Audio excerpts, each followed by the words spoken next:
16,90. C'est un geste devenu systématique pour ce buraliste. À chaque billet reçu, une vérification s'impose.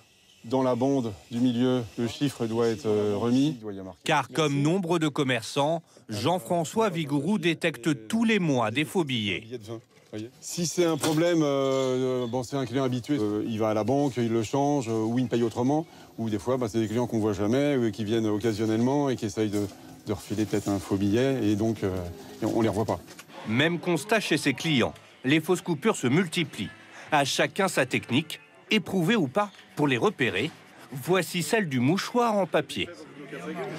On frotte, et hop, là vous êtes sûr que c'est des vrais billets. Ça marche pour n'importe quel billet. À chaque fois, la couleur du billet ressort. Hop. Méthode non certifiée par la Banque de France. L'année dernière, 467 000 fausses coupures ont été retirées de la circulation en Europe, plus 24% en seulement un an. Un tiers d'entre elles a été retrouvé en France. La raison, le grand nombre de touristes qui visitent notre pays et notre proximité avec l'Italie, principal producteur de fausses coupures continentales. Et pour les écouler chez nous, rien de plus facile. Certaines messageries regorgent d'annonces proposant la vente de faux billets. Voilà, le paplard, il passe partout, au feutre, partout. Je veux le paplard, il passe, les frères. Pour les besoins de notre enquête, nous sommes rentrés en contact avec l'un de ces vendeurs. Possible d'acheter pour 400 € de billets de vin? Ok, envoie-moi ton nom, prénom et adresse postale. Henri D, 66 rue Paris. Paiement par crypto-monnaie ou PayPal. Pour 400 € dépensés, la promesse de recevoir 2500 € en coupure de 50. L'offre est alléchante et l'arnaque bien ficelée. Ces coupures ont bien souvent l'aspect du vrai. Et pour cause, bien souvent, il s'agit de vrais billets qui sont présentés, qui ne vous seront jamais envoyés, puisque vous allez soit rien recevoir, soit recevoir des coupures de très mauvaise qualité que de toute façon, vous ne pourrez pas mettre en circulation.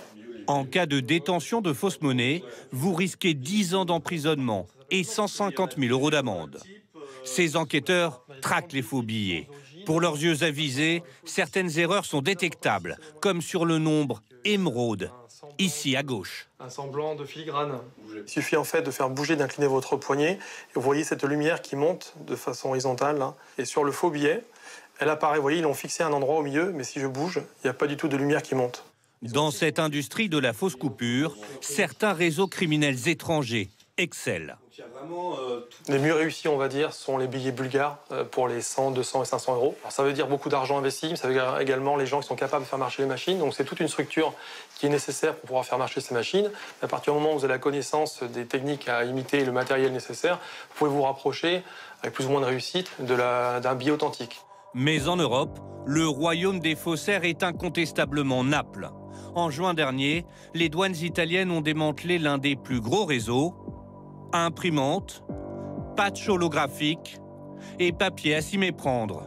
De quoi lancer une monnaie parallèle à grande échelle, comme nous le confie la procureure à l'origine de ce coup de filet. Ici, la présence de la criminalité organisée, la Camorra en l'occurrence, est très forte. Et même lorsqu'on les interpelle et qu'on les met en prison, ils continuent encore derrière les barreaux. Les billets de 20 et 50 € représentent plus de 70% des saisies l'année dernière. Si vous êtes en possession de l'un de ces billets, n'hésitez pas à vérifier auprès de la Banque de France. Mais attention, si c'est un faux, ils le garderont et vous ne recevrez rien en échange.